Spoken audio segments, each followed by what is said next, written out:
여러분, 혹시 신장은 별로 큰 문제 없을 거라고 생각하고 계셨죠? 소변만 잘 나오면 건강한 거라고 안심하셨을 겁니다.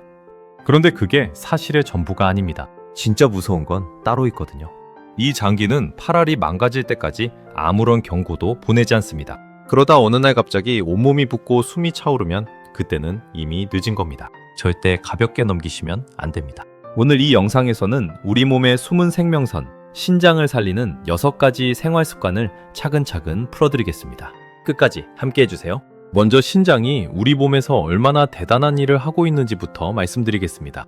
아마 많은 분들이 신장하면 그냥 소변 만드는 장기 아니냐 이렇게 생각하실 거예요. 물론 틀린 말은 아닙니다. 그런데 말입니다. 신장의 진짜 능력은 우리가 상상하는 것보다 훨씬 대단합니다. 여러분, 집에 정수기 하나쯤은 있으시죠? 수돗물에 섞여있는 불순물을 걸러내서 깨끗한 물만 내보내는 장치 말입니다. 신장이 바로 우리 몸속의 천연 정수기예요. 그것도 아주 고성능 정수기입니다. 하루에 약 180리터의 혈액을 걸러냅니다.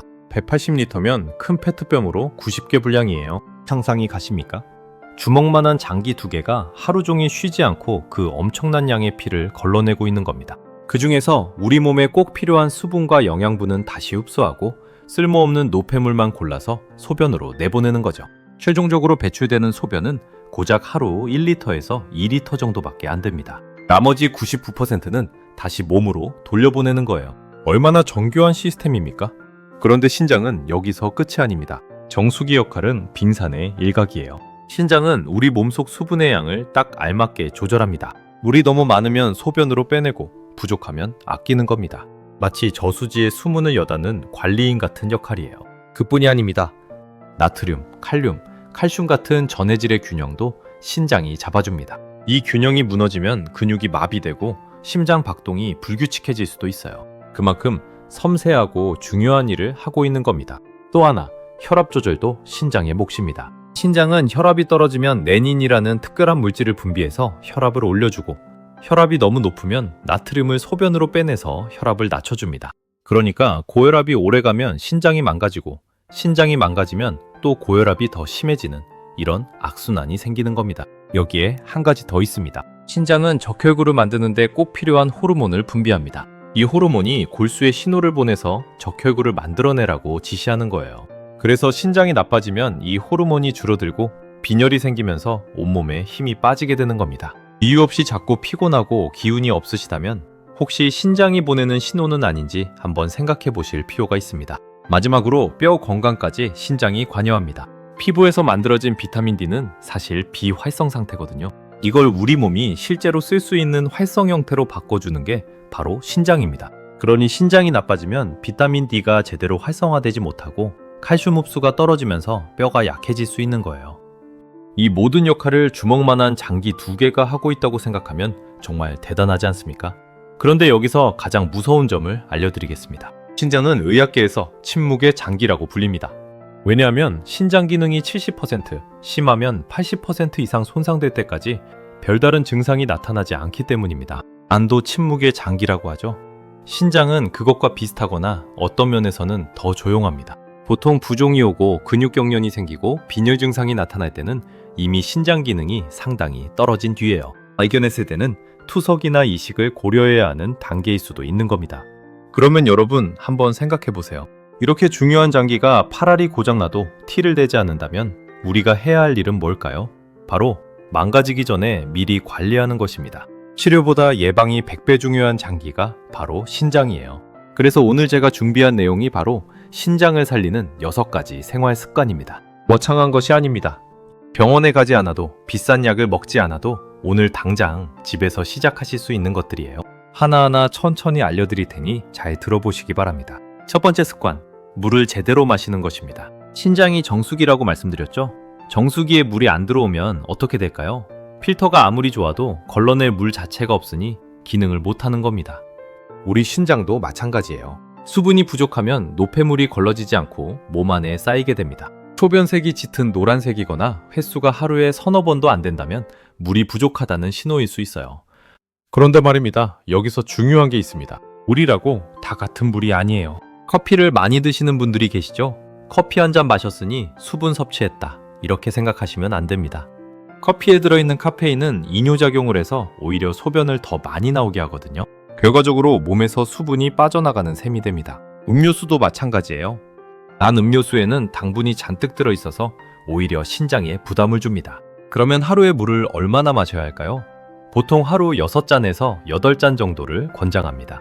한 잔이 약 200ml니까 하루 1200에서 1600ml 정도 되는 겁니다. 다만 이건 평균적인 기준이고 땀을 많이 흘리시거나 더운 날에는 더 드셔야 합니다. 반대로 신장질환을 이미 진단받으신 분은 수분 섭취량을 의사 선생님과 상의하셔야 해요.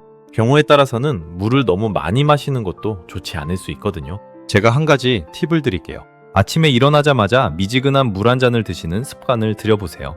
밤새 8시간 동안 우리 몸은 수분 공급 없이 지냈거든요. 아침 첫물 한 잔은 밤새 쌓인 노폐물을 신장이 걸러내는데 큰 도움이 됩니다. 경상도에 사시는 박할아버지라는 분이 계셨는데 이분이 매일 아침 일어나면 습관적으로 커피부터 찾으셨대요. 그러다가 건강검진에서 신장 수치가 안 좋게 나온 거예요. 의사 선생님이 아침 커피 대신 물 한 잔으로 바꿔보라고 하셨더니 석 달 뒤에 수치가 눈에 띄게 좋아졌다고 합니다. 물론 이건 개인차가 있겠지만 그만큼 순수한 물의 힘이 대단하다는 거죠. 두 번째 습관, 짜게 먹지 않는 것입니다. 나트륨은 신장이 가장 싫어하는 성분이라고 해도 과언이 아닙니다. 왜 그럴까요? 소금을 많이 먹으면 혈중 나트륨 농도가 올라갑니다. 그러면 우리 몸은 농도를 맞추기 위해 수분을 붙잡아 두려고 합니다. 혈관 안에 물이 많아지면 어떻게 됩니까? 혈관에 가해지는 압력이 높아지죠. 바로 혈압이 올라가는 겁니다. 그리고 이 높아진 혈압을 처리해야 하는 게 누구겠습니까? 신장입니다. 비유를 들어볼게요. 수도관에 물을 너무 세게 틀면 어떻게 됩니까? 오래된 파이프라면 연결 부위가 벌어지고 심하면 터지기도 하죠. 신장의 미세한 혈관도 마찬가지입니다.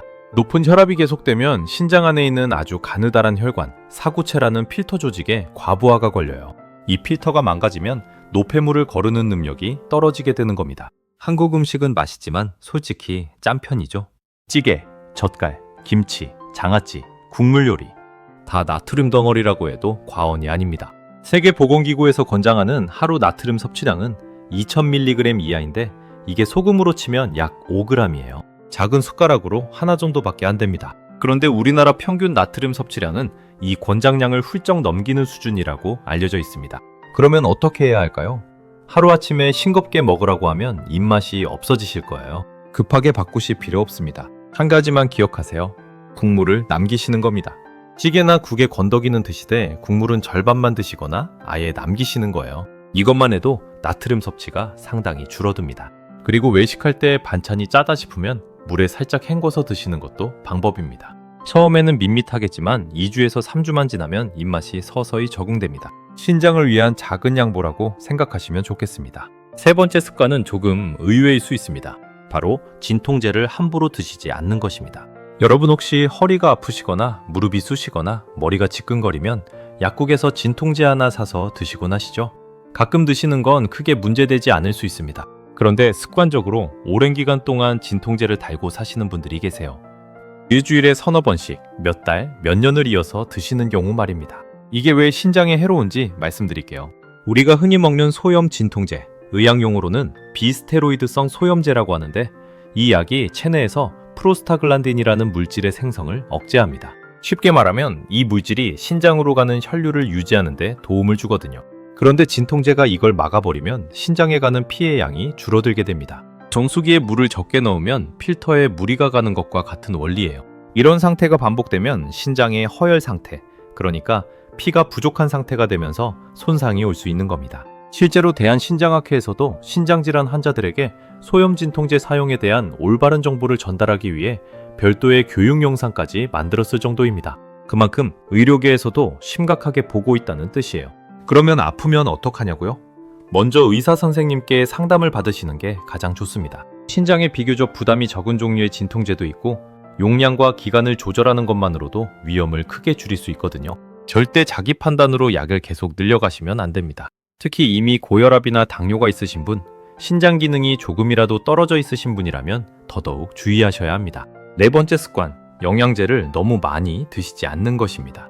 이 얘기를 드리면 깜짝 놀라시는 분들이 많습니다. 건강하려고 먹는 게 영양제인데 그게 왜 나쁘냐고 말씀하시죠? 맞습니다. 적절한 영양제 섭취는 분명 도움이 됩니다. 문제는 과한 것입니다. 요즘 텔레비전을 틀면 이 영양제 좋다, 저 영양제 꼭 먹어야 한다, 이런 광고가 쏟아지잖아요.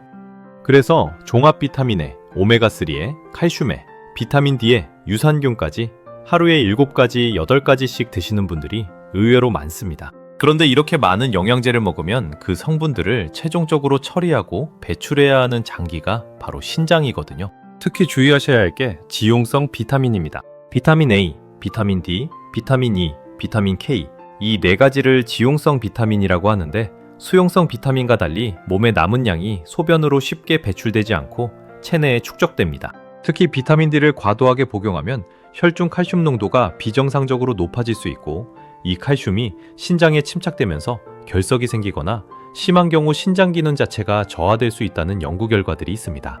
칼슘 보충제도 마찬가지예요. 과잉 섭취하시면 신장에 부담을 줄 수 있어요. 그러니까 핵심은 이겁니다. 영양제는 내 몸에 진짜 부족한 것 한두 가지만 선별해서 드시는 게 좋습니다. 병원에서 피검사 한번 받아보시면 내 몸에 뭐가 부족한지 정확히 알 수 있어요. 그 결과를 가지고 의사 선생님이나 약사님과 상의해서 딱 필요한 것만 드시는 겁니다. 광고를 보고 이것저것 사모으시는 것보다 훨씬 안전하고 효과적입니다. 전라도에 사시는 김할머니라는 분이 계셨는데, 이분이 건강에 관심이 워낙 많으셔서 하루에 영양제만 12가지를 드셨대요. 아침마다 한 줌씩 드시는 게 일과였다고 합니다.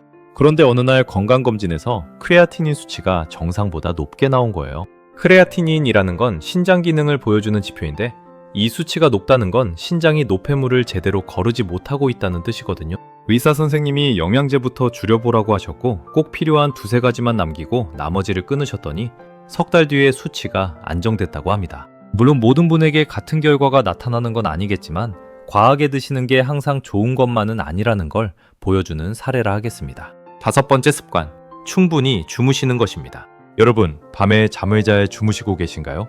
참 걱정 많으셨죠? 나이가 드시면 잠이 줄어든다는 말을 하시잖아요. 새벽 서너 시에 눈이 떠져서 뒤척이다 날이 밝는 분들도 많으실 겁니다. 잠을 제대로 못 자면 우리 몸에서 교감신경이 과도하게 활성화됩니다. 쉽게 말하면 몸이 계속 긴장 상태에 놓이는 거예요. 이 상태가 되면 스트레스 호르몬이 늘어나고 심장 박동이 빨라지고 혈관이 수축합니다. 그 결과가 뭐겠습니까? 혈압이 올라갑니다. 그리고 앞서 말씀드렸듯이 높은 혈압은 신장의 적이에요. 거기다 수면 부족은 인슐린 저항성도 키운다고 알려져 있습니다. 인슐린이 제대로 일을 못하면 혈당이 오르게 되죠. 혈당이 높은 상태가 오래가면 당뇨로 이어질 수 있고, 당뇨는 신장을 망가뜨리는 가장 큰 원인 중 하나입니다. 결국 잠을 못 자면 혈압도 오르고 혈당도 오르고, 이 2가지가 합쳐져서 신장을 공격하는 거예요. 잠이 보약이라는 옛말이 틀린 게 아닙니다. 그러면 얼마나 자야 할까요? 일반적으로 하루 6시간에서 8시간 정도의 수면을 권장합니다. 물론 개인차가 있겠지만 최소한 6시간은 주무셔야 몸이 회복할 시간을 확보할 수 있어요. 잠이 잘 안 오시는 분들을 위해 작은 팁을 드리자면, 저녁 식사 후에 가벼운 산책을 하시고, 잠자리에 드시기 1시간 전부터는 텔레비전이나 휴대전화를 멀리 하시는 게 좋습니다. 방안을 좀 어둡게 하시고 미지근한 물로 발을 담그시는 것도 도움이 될 수 있습니다. 잠을 잘 자는 것, 이것이 아무것도 안 하면서도 신장을 지키는 가장 편한 방법입니다. 자, 이제 마지막 6번째 습관입니다. 음료수를 끊으시는 것입니다. 혹시 여러분 편의점에서 달달한 음료수 한 병씩 사서 드시는 일이 있으신가요? 아니면 손주들이 놀러 왔을 때 같이 탄산음료를 마시는 경우는요? 가끔 한 번이야 큰 문제가 아닐 수 있습니다. 그런데 이걸 매일 혹은 자주 드시면 이야기가 달라집니다. 시중에 파는 달콤한 음료수 대부분에는 액상과당이라는 성분이 들어있습니다. 이 액상과당은 우리가 과일에서 먹는 천연과당과는 성격이 다릅니다. 옥수수 전분에서 인공적으로 뽑아낸 것으로 소화 흡수가 훨씬 빠르고 몸에 미치는 영향도 더 크다고 알려져 있습니다. 액상과당이 몸에 들어오면 어떤 일이 벌어질까요? 우선 요산이라는 물질의 생성이 늘어납니다. 요산이 많아지면 혈관 내벽에 손상을 줄 수 있고 혈압을 높이는 쪽으로 작용할 수 있어요. 또한 인슐린 저항성을 피워서 혈당 조절을 어렵게 만듭니다. 혈압이 오르고 혈당이 오르는 건 앞서 말씀드렸듯이 신장에게는 이중의 타격이에요. 거기다 비만까지 유발하면 삼중고가 되는 겁니다. 실제로 액상과당의 섭취가 만성 신장질환의 진행을 가속화할 수 있다는 연구 결과들이 보고된 바 있습니다. 달달한 맛에 습관적으로 손이 가시겠지만 이 한 병의 음료가 신장에 미치는 영향은 결코 가볍지 않습니다. 그러면 음료수가 마시고 싶을 때는 어떻게 하면 좋을까요? 가장 좋은 대안은 역시 물입니다. 밋밋하다 싶으시면 레몬 한 조각을 넣어서 드시거나 보리차나 옥수수차를 만들어 냉장고에 두고 드시는 것도 좋은 방법이에요. 시골에서 올라오신 이 할머니 한 분은 손주들이 올 때마다 냉장고에 탄산음료를 한가득 채워 놓으셨대요. 손주들 먹으라고 산 건데 본인도 자꾸 꺼내 마시게 되더라는 거예요. 그러다가 당뇨 진단을 받으신 후로 탄산음료 대신 보리차를 냉장고에 채워놓기 시작하셨답니다. 처음에는 입이 심심하셨지만 한 달쯤 지나니까 오히려 달달한 음료가 물리게 되더라고 하셨어요. 여러분, 한 번에 다 바꾸려고 하시면 부담스러우실 수 있습니다. 그러실 필요 없어요. 오늘부터 딱 하나만 시작해 보시는 건 어떨까요? 아침에 일어나서 물 한 잔, 이것부터 시작하시는 겁니다. 그게 습관이 되면 다음 것으로 넘어가시면 됩니다. 중요한 건 시작하는 거예요. 늦었다고 생각하실 필요 전혀 없습니다. 오늘이 가장 빠른 날이니까요. 신장은 한 번 나빠지면 되돌리기가 매우 어렵습니다. 하지만 아직 건강할 때 관리하시면 평생 든든한 정수기로 우리 곁에 있어줄 수 있습니다. 여러분의 신장이 지금도 묵묵히 쉬지 않고 일하고 있다는 거 잊지 마시고 오늘부터 그 고마운 장기에 보답하는 마음으로 작은 습관 하나 시작해주세요. 오늘 영상이 도움이 되셨다면 구독과 좋아요 버튼도 눌러주시고 알림 설정도 꼭 해주세요. 또한 댓글에 오늘부터 실천이라고 한 글자만 남겨주시면 평생 건강하실 겁니다.